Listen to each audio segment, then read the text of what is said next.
আসসালামু আলাইকুম। প্রিয় দর্শক, অন্য মঞ্চের আলাপ চাইতায় আপনাদের সকলকে আমন্ত্রণ জানাচ্ছি। পৃথিবীতে প্রত্যেকটা মানুষ তার নিজের জীবনকে অনেক বেশি ভালোবাসে।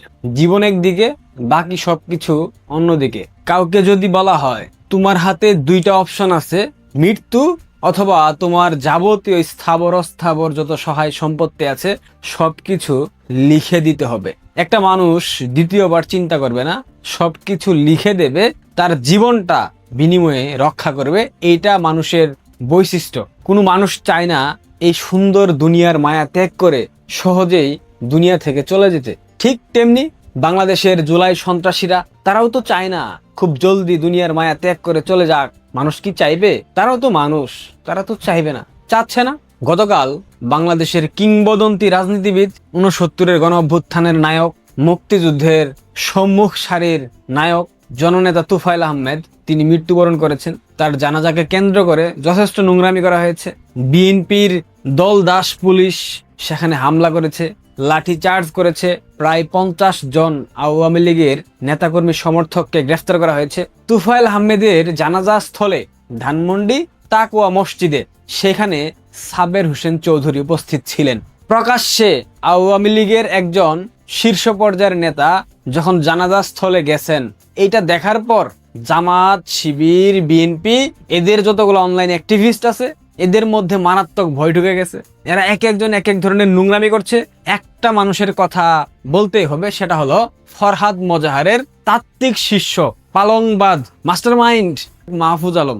মাস্টার মাইন্ড একটা স্ট্যাটাস দিয়েছে, তার স্ট্যাটাসটা আপনাদের পরে শোনাতে হবে এবং প্রত্যেকটা লাইনের জবাব দেওয়া উচিত। কিভাবে মানুষ ভয় পায়, মানুষ ভয় পেলে ঠিক কি কি ধরনের চিন্তা ভাবনা করতে পারে, সেটা মাহফুজ আলম তার স্ট্যাটাসে প্রমাণ করে দিয়েছে। চলেন পালংবাদ মাহফুজ কি বলেছে দেখি। লীগ প্রশ্নে এখন যা চলছে তা হচ্ছে দুই বড় দলের ইনসিকিউরিটি, অর্থাৎ জামায়াত এবং বিএনপির ইনসিকিউরিটি। লীগের প্রশ্নে যা কিছু হচ্ছে বাংলাদেশে, কন বনেগা লীগ কা বাপ 86 আর 96, এই দুইটা সালের স্মৃতি বিএনপি কখনোই ভুলতে পারবে না। আর জামাতের আছে আদর্শিক শত্রুতা, সহিংসতার ভয়ে, যেটা বিএনপি লীগের 90 দশকের যৌথ আক্রমণের স্মৃতি থেকে উচ্চারিত স্মৃতি ভয়ের উৎস বটে। তার মানে বুঝিয়েছে আগামীতে বিএনপি আল্লাহ না করুক ক্ষমতায় থেকে বহুদলীয় গণতন্ত্র করে নিবে, আর জামাত চুপ মেরে গুপ্ত হয়ে যাবে। আসল বিপদে এ প্রজন্মের যারা লীগের ফেসিবাদের বিরুদ্ধে লড়াই করেছে তাদের। সে বিপদ আরো ত্বরান্বিত হয়েছে জামায়াত জুটে যাওয়ার কারণে। নগদে যা লাভ হয়েছিল সেটাকেও বড় করার কোনো চিহ্ন দেখা গেল না। অর্থাৎ সে বুঝাইছে বিএনপি বহুদলীয় গণতন্ত্র প্রতিষ্ঠান নামে আওয়ামী লীগকে রাজনৈতিকভাবে সুযোগ দেবে, এরপর জামায়াত গুপ্ত হয়ে আওয়ামী লীগের লুঙ্গির নিচে ঢুকে যাবে, এরপর হয়তোবা বিএনপি বিরোধী দল কিংবা আওয়ামী লীগ বিরোধী দল হবে। কিন্তু যারা ফেসিবাদ বিরোধী লড়াইয়ে ছিল, বুঝেন নাই, জুলাই সন্ত্রাসীরা, এদেরকে জায়গা মতো ঝুলাই দেওয়া হবে, এটাই বুঝাইছে। দুঃখজনক হলেও সত্য, এই প্রজন্ম ব্যস্ত হয়ে আছে নিজেদের হাতের তালুর থেকে ছোট আকৃতির রুটি ভাগাভাগিতে। অর্থাৎ জুলাই সন্ত্রাসীদেরকে বুঝিয়েছে রুটিটা বড় করেন, আপনাদের তাকত আছে এই জাতিকে গ্লোবাল সাউথে লিড দেওয়ার, সেটা করেন। যার যার পার্টি, দোকান, ফেরকা, তরিকা সবকিছু থেকে সংগঠিত হন, প্রতিষ্ঠান গড়ে তোলেন, সচ্ছল হন। শুধু রাজনীতিতে নয়, সমাজেও প্রভাব তৈরি করেন, দীর্ঘমেয়াদী লড়াই এবং সংহতির পাটাতন গড়ে তোলেন। অর্থাৎ বুঝাইছে হাসনাত, সার্জিস, নাহিদ ইসলাম, আসিফ মাহমুদ সজীব ভুইয়া যে রুটি ভাগাভাগি অনেক হয়েছে, এবার থাইমা নিজেদের মধ্যে প্রতিষ্ঠান গড়ে তোলো, বিভিন্ন ধরনের প্রেক্ষাপট, প্ল্যাটফর্ম সৃষ্টি করো, যাতে করে লীগ বিরোধী লড়াইয়ে ঐক্যবদ্ধভাবে একসাথে মাঠে নামা যায়। এই জুলাই সন্ত্রাসীদের তাত্ত্বিক গুরু পিনাকি ভট্টাচার্য, সে আবার ইউটিউবে ভিডিও বানাইছে। জুলাইয়ের মানে আরেকটা জুলাইয়ের পূর্বাভাস দেখা যাচ্ছে বাংলাদেশের রাজনৈতিক অঙ্গনে। ছেলের হাতের মোয়া নাইমা দেখ। এরপর বড়দের আশকারা উস্কানিতে অনেক শক্তি ক্ষয় হয়েছে, বড়রা হাটে নিয়ে বিক্রি করে দিয়েছে প্রজন্মকে, আর ছোটদের কুরাম মতাদর্শ ভিত্তিক একপাক্ষিক বয়ান সক্রিয় ছিল, আছে, এটাকে রাখতে হবে। এভাবেই খেয়ে ফেলা হয় তরুণদের। সেটা 70 দশকে, 90 দশকেও ঘটেছে। অর্থাৎ বিএনপি এবং জামায়াত জুলাই সন্ত্রাসীদেরকে হাটে নিয়ে বেচা দিছে, এটাই বুঝাইছে। এবং বলেছে লড়াইটা তরুণ প্রজন্মের, আগের প্রজন্ম আপনাদের বাঁচাবে না। সিম্পল কথা, এটা খেয়াল রেখে কৌশল নির্ধারণ করেন, যার যার ইমাম খতিব ফেরকা তরিকা বানান, সমস্যা নাই। নিজেদের মধ্যে ব্যক্তি আক্রমণ বিদ্বেষ চর্চা বন্ধ করেন, মতাদর্শের তর্ক হবে হোক, কিন্তু কেবলা রাখেন জুলাই আর অ্যান্টি ফ্যাসিজম। নিজেরা খুন্দাখুন্দি করেন কিন্তু ঠিক থাকেন। Anti fascism, anti Awami League যে মতবাদ, যে চিন্তা চেতনা, এটা ঠিক রাখেন। পুনশ্চ আমরা ফ্যাসিস্ট লীগ তাড়াইছি নিশ্চিত মৃত্যু জেনে, সেই সাহসের সাথে এখন সাংগঠনিক শক্তি আর দীর্ঘমেয়াদী পরিকল্পনা যুক্ত করেন। ফ্যাসিবাদ কোনো ফর্মেই আর ফিরতে পারবে না। এটা ছিল মাহফুজ আলমের সামাজিক যোগাযোগ মাধ্যম ফেসবুকের স্ট্যাটাস। তার কথায় একদম সারাংশ যদি আমি বলি, সেটা হলো বিএনপি 96 ইতিহাস ভুলতে পারে না, 86 ইতিহাস ভুলতে পারে না। এই ইতিহাস তাদেরকে তাড়া করে বেড়ায়। তারা চাইলেও লীগকে ফেরাতে পারে না, সেই ঐতিহাসিক বিষয়টা তাদের মাথার মধ্যে সবসময় খেলাধুলা করে। জামাত, তাদের আদর্শগত সমস্যা আছে। 71-এর মুক্তিযুদ্ধে রাজাকার ছিল, সেই জায়গা থেকে তারা কখনোই বাংলাদেশের রাজনীতিতে স্টেবল হতে পারবে না। কিন্তু এই জুলাই চেতনাবাজ যারা ছিল, এই জুলাই চেতনাবাজদেরকে দিয়ে জামাত অনেকটা এগিয়ে যাওয়ার চেষ্টা করেছিল, জুটে গিয়েছিল, কিন্তু এন্ডিং আওয়ারে গিয়ে দেখেছে এদের বাংলাদেশের ভবিষ্যৎ খুব খারাপ, যার কারণে জামাত আর বিএনপি মিলেমিশে জুলাই সনদকে ঝুলিয়ে দিয়েছে। যদিও জামাত নাটক করে জুলাই সনদের, বাট এটা পরিকল্পিত। অর্থাৎ মাহফুজ আলম তার পুরো স্ট্যাটাসে বুঝিয়েছে জামাত, বিএনপি, এনসিপি, যারা যারা যত কিছু আছে সবাই মিলে করো, কিন্তু লীগের প্রশ্নে সবাইকে এক থাকতে হবে, তীরের মতো সোজা থাকতে হবে। কখনোই লীগের প্রশ্নে আপোষ করা যাবে না। বিএনপি বহুদলীয় গণতন্ত্র প্রতিষ্ঠার নামে লীগকে রাজনৈতিক ভাবে সুযোগ দেবে, তখন জামাত ফান্দে পড়বে, ফান্দে পড়ে তারা লীগের লুঙ্গির নিচে ঢুকে যাবে। নির্বাচন হবে, হয়তোবা বিএনপি বিরোধী দল হবে কিংবা আওয়ামী লীগ বিরোধী দল হবে, এটাই বুঝাইছে। অর্থাৎ জুলাই সন্ত্রাসীদের কোনো রক্ষা নাই। জামাত রক্ষা পেয়ে যাবে, বিএনপি রক্ষা পেয়ে যাবে, কিন্তু জুলাই সন্ত্রাসীদের রক্ষা হবে না। যার কারণেই গতকাল রাত থেকে জুলাই সন্ত্রাসীদের মাথা খারাপ হয়ে গেছে। তারা তুফাইল আহমেদের লাশ শহীদ মিনারে জানাজা করতে দেয় নাই, জানাজার নামাজ পড়তে দেয় নাই, যেখানে টিকটকার কারিনা কায়সার শহীদ মিনারের পবিত্র প্রাঙ্গণে, পবিত্র মাটিতে তার লাশকে জানাজা পড়ানো হয়। কি চমৎকার, কি চমৎকার! মাহফুজ আলম, তোমাদের জন্য একটা চমৎকার স্লোগান বের করেছি। তোমরা জামাতের একটা পার্ট, সেটা তোমরা জানি। সুতরাং ভবিষ্যতে কিছুদিন পর তোমরা স্লোগান দেবে, লুঙ্গির নিচে অন্ধকার, আমরা সবাই চমৎকার। বুঝো নাই? আবার বলবো, লুঙ্গির নিচে অন্ধকার, আমরা সবাই চমৎকার। তুমি যতই তাত্ত্বিক বয়ান দাও, যতই তাত্ত্বিক স্ট্যাটাস দাও, কোনো লাভ নাই। খেলা হবে। শেখ হাসিনা বসন্ত বাংলাদেশে এসে গেছে। মাহফুজ আলম এসে গেছে। কোনো হুমকি ধামকি দিচ্ছি না, স্রেফ তোমাদের সতর্কতা তোমাদের অবলম্বন করা উচিত, সেটাই মনে করিয়ে দিলাম। ভালো থাকবা। তিনি যখন প্রধানমন্ত্রী তারেক রহমানকে গিয়ে এই অসুবিধার কথা বলেছেন যে তাকে প্রতিমন্ত্রীর অনুমোদন ছাড়া তার কাছে কোনো ফাইলও আসছে না, তখন তারেক রহমান খুব স্বাভাবিকভাবেই বরং দীপেন দেওয়ানকে বলেছেন, তিনি যেন তার লন্ডন ঘনিষ্ঠ মীর হেলাল, তিনি যাকে প্রতিমন্ত্রী নিয়োগ করেছেন, এই দীপেন দেওয়ানের ওপর নজর রাখতে তার সঙ্গে মিলেমিশে কাজ করেন। আর মীর হেলাল বিভিন্ন সময়ে নিয়মিতভাবে দীপেন দেওয়ান তার মন্ত্রণালয়ের মন্ত্রীর বিষয়ে বিভিন্ন নালিশ করতে তারেক রহমানের কাছে চলে যাচ্ছিলেন, সেই অভিযোগও সংবাদ মাধ্যমে। 2001 সালে মা খালেদা জিয়া যখন প্রধানমন্ত্রী, তখন বিএনপি জামাত জোট সরকারের সকল মন্ত্রী এবং এমনকি সেই সংসদে কে কোন আসনে প্রতিদ্বন্দ্বিতা করতে পারবেন, বিএনপি জোটের প্রার্থী হিসেবে সকলেই যে তারেক রহমান ঠিক করে দিয়েছিলেন। এমনকি 2007-এ তিনি যখন মঈনুদ্দিন ফখরুদ্দিন সরকারের আমলে গ্রেফতার হলেন, তারপর জেমস এফ মরিয়ার্টি যুক্তরাষ্ট্রে যে তার বার্তা পাঠিয়েছিলেন, সেখানে বিএনপির শীর্ষ এক নেতার সূত্রে এ কথা স্পষ্ট করে বলেছিলেন যে বিএনপির ভেতরে, বিএনপি জামাত জোট সরকারের যত মন্ত্রী আর যত সংসদ সদস্য ওই আমলের, সকলেই তারেক রহমানের দ্বারাই মনোনীত হতে হয়েছেন। এবং বিএনপি জামাত জোট সরকারের ভেতরে সে সময় যে তিনি একটা হাওয়া ভবন নিয়ন্ত্রিত প্যারালাল সরকার, সমান্তরাল সরকার গড়ে তুলেছিলেন, সেটা তারেক রহমানের বিরুদ্ধে সে আমলে সবচেয়ে বড় অভিযোগ হয়ে উঠেছিল। এ দফায় তারেক রহমান নিজেই যখন প্রধানমন্ত্রী, তখন হাওয়া ভবন এবার আর খোলা হয়নি বটে, কিন্তু এই কথা আর সরকারের ভেতর, মন্ত্রিসভার ভেতর, বিএনপির দলের ভেতর চাপা রাখা যাচ্ছে না যে দলের ভেতর, মন্ত্রিসভার ভেতর, সরকারের ভেতর তারেক রহমানের একটা লন্ডন গ্রুপ ক্রমাগতভাবে স্পষ্ট হয়ে উঠছে এবং তারাই পুরো ক্ষমতা, পুরো সরকারটাকে নিয়ন্ত্রণ করতে চাইছে।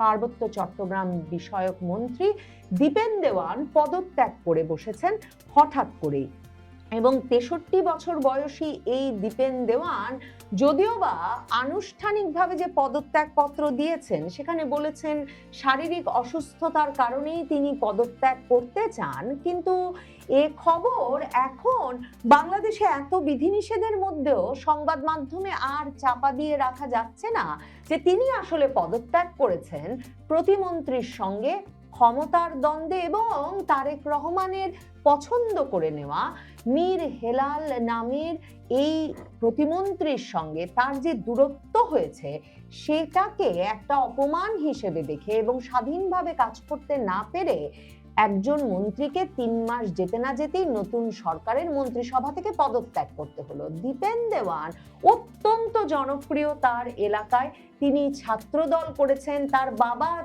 প্রেসিডেন্ট জিয়ার আমলের মন্ত্রী ছিলেন, মানে আজীবনের বিএনপি করা এক নেতা, এবং খালেদা জিয়ার অনুরোধে তিনি 2006 সালে জুডিশিয়াল সার্ভিসের চাকরি ছেড়ে বিএনপিতে যোগ দেন। আর এবারের 12 ফেব্রুয়ারির নির্বাচনে বিএনপির সকল প্রার্থীদের মধ্যে তিনি সবচেয়ে বেশি পার্থক্যে তার নির্বাচনী আসনে জয়লাভ করেছেন।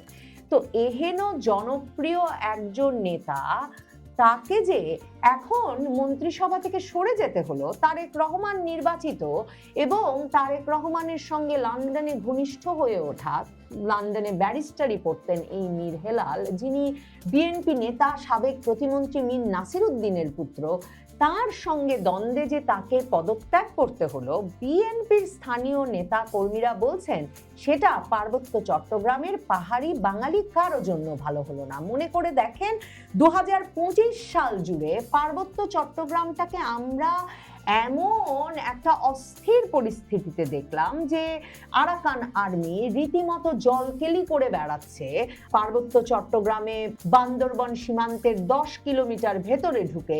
সে খবর বেরিয়ে এলো আরাকান আর্মির হাজার হাজার পোশাক বাংলাদেশে তৈরি হচ্ছে, সে খবর বেরিয়ে এলো। কুকি চিন ন্যাশনাল ফ্রন্ট, এই সশস্ত্র গোষ্ঠীর বিরুদ্ধে সেনাবাহিনীকে অভিযান পরিচালনা করতে হলো।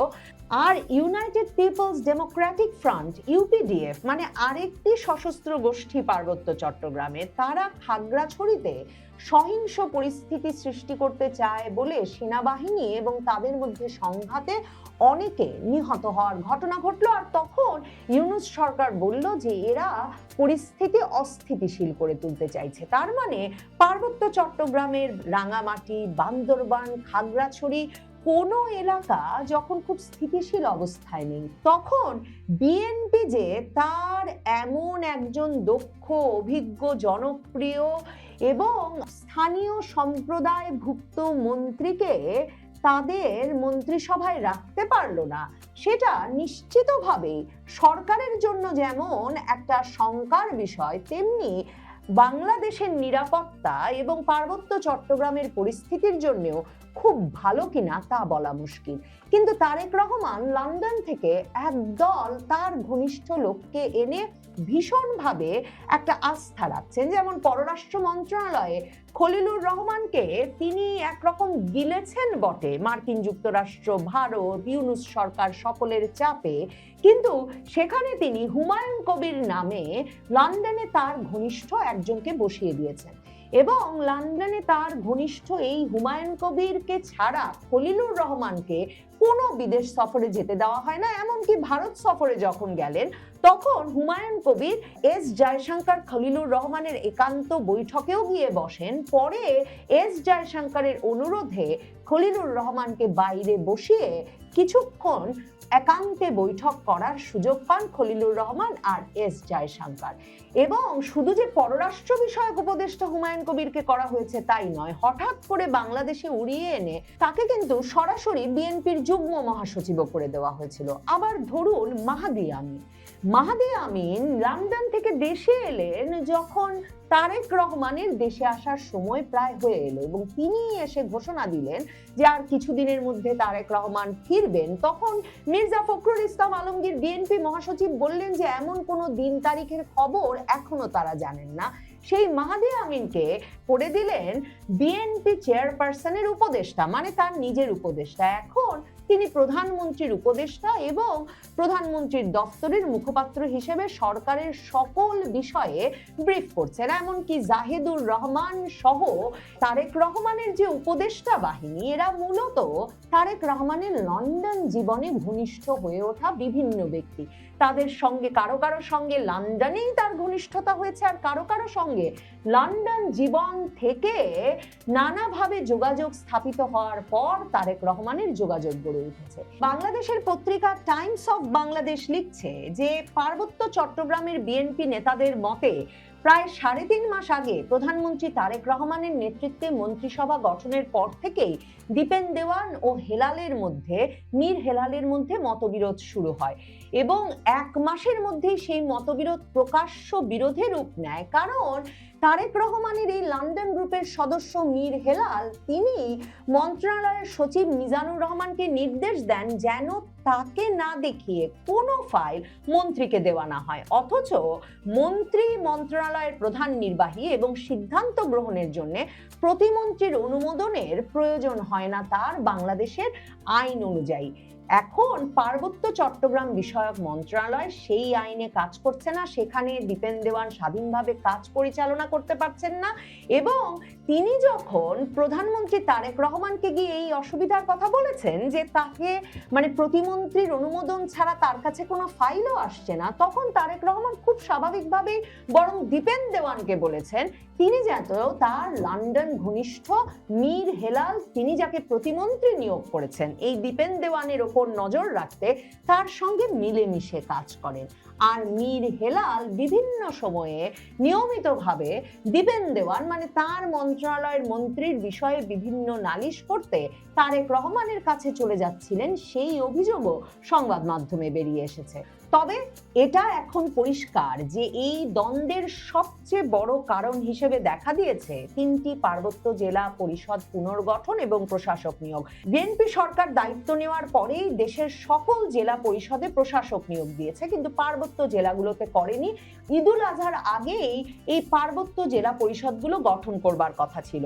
দীপেন দেওয়ান এবং পার্বত্য এলাকার অন্যান্য সংসদ সদস্যরা বান্দরবান ও খাগড়াছড়ি জেলা পরিষদের প্রশাসক হিসেবে 2 জন ব্যক্তির নাম নিয়ে একমত হন। তবে রাঙামাটি জেলা পরিষদের চেয়ারম্যান কে হবেন তা নিয়ে তারা আলোচনা করলেও কোনো ঐকমত্যে পৌঁছতে পারেন না। আসলে মনীষ দেওয়ান বিএনপির আরেক নেতা, যিনি দীপেন দেওয়ানের আত্মীয় হন, তাকে রাঙামাটি পরিষদের চেয়ারম্যান করতে চেয়েছিলেন দীপেন দেওয়ান, কিন্তু মীর হেলাল এই ব্যক্তির একেবারে বিপক্ষে ছিলেন। তাদের নিজেদের ক্যান্ডিডেট ছিল, মানে লন্ডন গ্রুপের আলাদা ক্যান্ডিডেট ছিল। পার্বত্য মন্ত্রীর এই পদত্যাগ নিয়ে ফেসবুক পোস্টে বিএনপির কেন্দ্রীয় নেতা মনীষ দেওয়ান একটা স্ট্যাটাস দিয়েছেন, সেটাও সংবাদ মাধ্যমে এসেছে। মানে যেই মনীষ দেওয়ানকে রাঙামাটি জেলা পরিষদের চেয়ারম্যান পদে মনোনয়ন দিতে চেয়েছিলেন দীপেন দেওয়ান, তিনি লিখেছেন দীপেন দেওয়ান তার মন্ত্রিত্ব হারিয়েছেন শুধুমাত্র একটা কারণে, কারণ তিনি পার্বত্য পরিষদের চেয়ারম্যান পদে মনোনয়ন দেওয়ার জন্য সুপারিশ করেছিলেন আমাকে, কিন্তু পার্বত্য প্রতিমন্ত্রী ব্যারিস্টার মীর হেলাল চেয়েছিলেন দীপেন তালুকদার দীপু সভাপতি জেলা বিএনপিকে। এবং মনীষ দেওয়ান লিখেছেন খুবই দুঃখজনক যে সুপারিশের এই দ্বন্দ্বে আমাদের পূর্ণমন্ত্রী, পাহাড়ি বাঙালির প্রিয় নেতা, সর্বোচ্চ ভোটে নির্বাচিত দীপেন দেওয়ান হেরে গেছেন। এই যে দীপেন দেওয়ানকে একরকমের জোর করে পদত্যাগ করানো হয়েছে, সেটা এমনভাবে ছড়িয়ে পড়েছে পার্বত্য এলাকায় যে তিনি পদত্যাগ করবার পর কিন্তু তার পদত্যাগপত্র প্রত্যাহার এবং পুনর্বহালের দাবিতে রাঙামাটিতে সড়ক অবরোধ ও বিক্ষোভ প্রতিবাদ সভারও আয়োজন করা হয়। 2001 সালেও বিএনপি দলের ভেতরে এবং বিএনপি সরকারের ভেতরে ক্ষয় শুরু হয়েছিল তারেক রহমান কেন্দ্রিক, হাওয়া ভবন কেন্দ্রিক সমান্তরাল একটা শক্তি কেন্দ্র তৈরির জন্য। এ দফায়ও সম্ভবত বিএনপি দল এবং তারেক রহমান সরকারের ভেতরে সে ক্ষয় একই কারণে প্রকাশ্য হয়ে উঠল। তবে এবার যখন খালেদা জিয়া নেই এবং বিএনপির দক্ষ অভিজ্ঞ রাজনীতিবিদদের যে দলটি তারাও বয়সের কারণে কিংবা তারেক রহমানের অনিচ্ছায় ক্রমাগত নিষ্ক্রিয় হয়ে পড়েছেন, তখন তারেক রহমান এ ক্ষয়ের ধাক্কা কমাস সামলাতে পারেন সেটাও দেখবার বিষয় বটে।